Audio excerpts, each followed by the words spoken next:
Boa noite, pessoal. Saúde a todos com a graça e paz do Senhor Jesus. Continuando o estudo do Apocalipse, capítulo 12, versículos 5 em diante.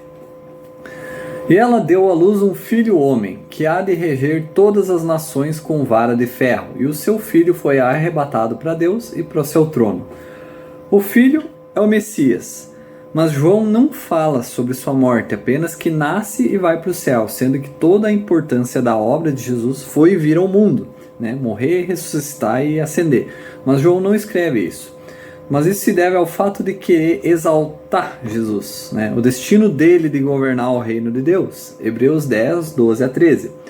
Mas o nosso sumo sacerdote ofereceu-se a Deus como um único sacrifício pelos pecados, bom para todos os tempos. Então ele sentou-se no lugar de honra à direita de Deus. Ali ele espera até que seus inimigos sejam humilhados e colocados por escabelos sob seus pés. Tá? Só para deixar aí. Versículo 6. E a mulher fugiu para o deserto, onde já tinha lugar preparado por Deus para que ali alimentassem durante 1260 dias. Israel está fugindo. Tá? Aqui já é metade da tribulação, o anticristo já foi para o templo, sou Deus, bababá, me adorem, essas coisas todas que ele vai falar. E aí, Israel foge. Então eles vão estar se escondendo por causa do anticristo. Mas Deus preparou a sua ajuda para o seu povo durante todo esse resto da tribulação. E possivelmente Deus dará maná a eles. E uma coisa. Aqui diz que alimentassem durante 1260 dias. Como que Jesus vai vir como ladrão quando tem os dias contados? Não tem como arrebatamento ser no final da tribulação. Não tem. Se ele vai vir como ladrão, tem que ser de repente. Tu vai lá 1259, beleza, amanhã Jesus volta. Tá? Não faz sentido, não tá como ladrão. Então tem que ser antes. Mas enfim, eu não tenho como confirmar, mas tudo aponta para que seja antes. Vamos lá, vamos voltar aqui pro negócio.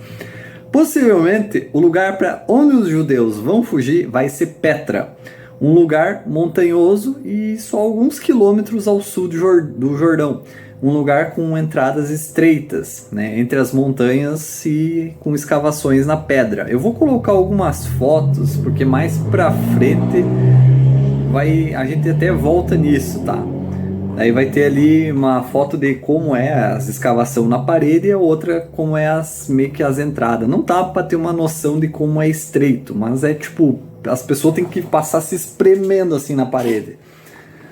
Enfim, versículos 7 e 8. E houve guerra no céu. Miguel e os seus anjos lutaram contra o dragão, e o dragão e os seus anjos lutaram, e não prevaleceu.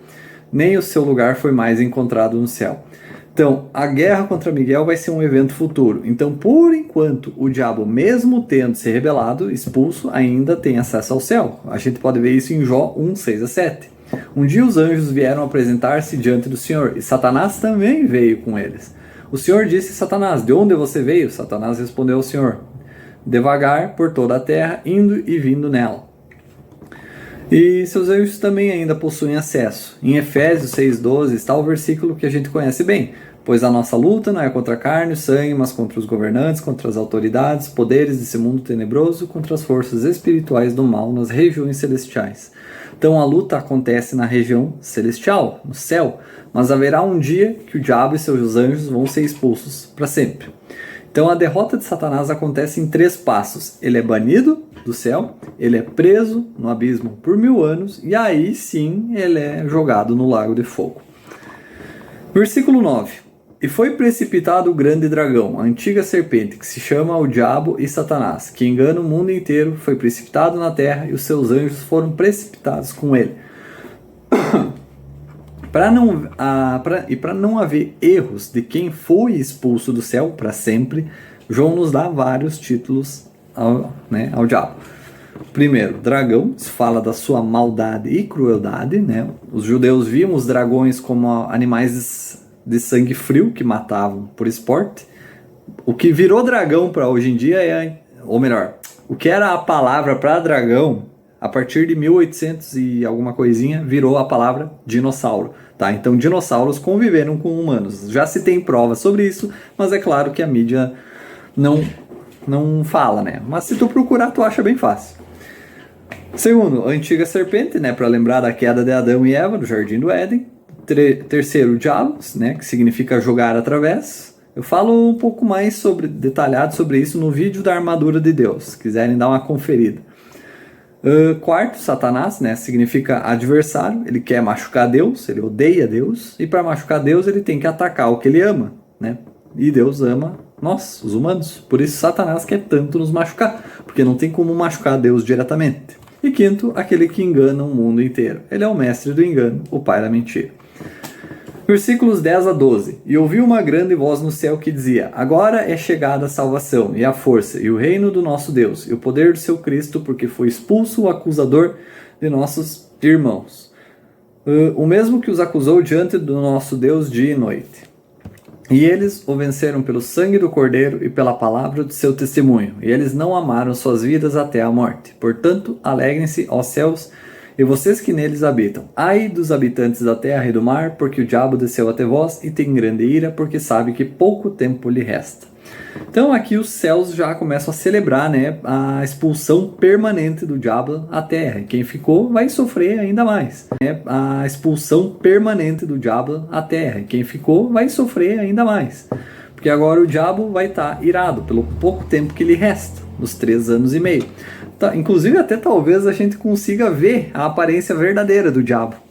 Quando for arrebatado, ele vai estar lá no céu fazendo guerra, brigando, fazendo furdunço. Vai dar pra talvez ver ele, matar a curiosidade, né? Não que a gente queira ver em vida, porque deve ser uma visão horrível. Mesmo que ele se disfarce de anjo de luz, né? Mas enfim. Versículos 13 e 14. E quando o dragão viu que havia sido lançado na terra, perseguiu a mulher que deu à luz o filho homem. E foram dadas à mulher 2 asas de grande águia para que voasse ao deserto, ao seu lugar, onde é sustentada por um tempo e tempos, e metade de um tempo, fora da face da serpente. Como o povo escolhido de Deus são os judeus, é eles quem Satanás mais odeia e quem ele vai perseguir. E os judeus estão fugindo para o deserto, aos lugares selvagens, por causa da abominação, da desolação, o anticristo. Quanto às asas de águia, alguns acreditam que seria uma representação de aviões, que os Estados Unidos, né, seria meio que o país que resgataria os judeus. Só que essa figura de linguagem é usada a mesma terminologia de quando Israel foi liberto do Egito. Êxodo 19:4. Vocês mesmos viram que fiz ao Egito e como os carreguei em asas de águia e os trouxe para mim. E Deuteronômio 32:9 a 12. Porque a porção do Senhor é o seu povo, Jacó é o quinhão de sua herança. Encontrou-o numa terra deserta e num deserto uivante. Ele o conduziu, ele o instruiu, ele o manteve como a menina dos seus olhos, como a águia desperta o seu ninho, esvoaça sobre os seus filhotes. Estende as suas asas, apanha-os, leva-os sobre suas asas. Sim, somente o Senhor o guiou e não havia com ele nenhum Deus estranho. Então Deus estaria os livrando, estaria os carregando para a segurança deles, né? O outro motivo do porquê não são aviões, mas sim o cuidar, o guiar de Deus, né? Não é avião nem nada do tipo, é porque Jesus só falou sobre aqueles da Judéia, não os judeus de qualquer lugar. Mateus 24:15 a 16. Quando, pois, virdes a abominação da desolação de que falou o profeta Daniel, estar no lugar santo, quem lê entenda, então os que estiverem na Judéia fujam para os montes. Né? E como a gente já vimos, os judeus vão ser cuidados por 3 anos e meio. O versículo, né? Versículo 14 reafirma. Tá. Versículos 15 e 16. E a serpente lançou da sua boca água como um rio atrás da mulher, para fazer com que ela fosse carregada pelo rio. E a terra ajudou a mulher, e a terra abriu a sua boca e tragou o dilúvio que o dragão lançava da sua boca. Aqui tem 2 interpretações disso aqui. O literal, Satanás vai causar uma enchente, inundar a zona. A gente, né, falou, possível lugar que os judeus poderiam escapar, né, seria ali Petra. E ali é bem possível de acontecer uma enchente, porque a entrada é bem um desfiladeiro. É uma montanha dividida em 2, uma rachadura zona, assim, né, por mais de 1 quilômetro. Até chegar no local, né, onde eles habitavam antigamente. E ali ocorriam essas enchentes e quem fosse pego morria. Porque o desfiladeiro, que nem eu falei, né, ele tem muitos espaços assim que cabe não muito mais que 2 ou 3 pessoas. Aí vai se espremendo, né? Então para passar ao mesmo tempo. Mas caso isso venha a ocorrer, a terra vai abrir e a água vai ser engolida, né? Se for interpretação figurada, significa que um exército estaria indo contra os judeus como uma enchente, porque era usada como figura de linguagem no Antigo Testamento para exércitos. Isaías 8, 7 a 8. Portanto, o Senhor está prestes a trazer contra eles as poderosas águas do Eufrates, o rei da Síria com toda a sua pompa. Ele transbordará todos seus canais, atropelar todos seus bancos e avançará sobre Judá, girando sobre ele, passando por ele e chegando até o pescoço. Suas asas abertas cobrirão a largura da sua terra, Emanuel. Então, sendo águas ou um exército, a terra vai engolir, vai abrir, vai cair tudo a água ou a galera lá. Satanás não vai conseguir encostar neles. Deus vai proteger eles pelo resto do tempo. E até tem algo interessante também. Salmo 74, 13 a 15. Tu dividiste o mar pela tua força, quebraste a cabeça dos dragões nas águas, tu quebraste as cabeças do Leviatã em pedaços, e o deste por carne aos povos que habitam o deserto. Tu fendeste a fome e o dilúvio, tu secaste rios caudalosos. A gente viu sobre Leviatã ser pai dos orgulhosos, o primeiro pecado, ser o orgulho de Satanás e tal. E agora sobre o diabo querer inundar e como a terra se abriria e acabaria com seu ataque.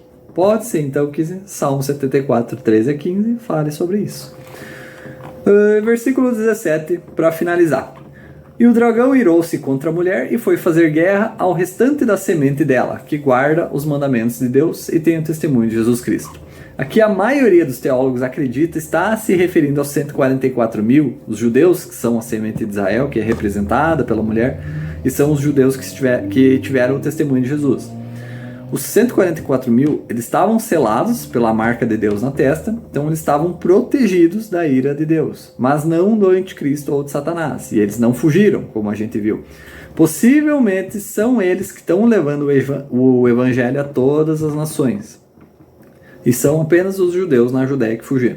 Já alguns acreditam que se refere a todos os cristãos, incluindo os 144 mil, porque lá em Gênesis 3, Adão e Eva pecaram, e no versículo 15 Deus fala com a serpente, e porém inimizade entre ti e a mulher, entre a tua semente e a semente dela, ferirá a tua cabeça e tu lhe ferirás o calcanhar. E quem esmagou a cabeça de Satanás? Jesus, na cruz. Então a semente da mulher seria Jesus, o Messias, então o restante da semente seria os cristãos que sobraram. Então, independente de quem for, Satanás vai tentar fazer as badernas dele como sempre, mas não vai ganhar porque Jesus está voltando e vai acabar com ele. E é isso aí. Então, Deus abençoe, pessoal. Até o próximo vídeo, onde começamos o capítulo 13. Até mais!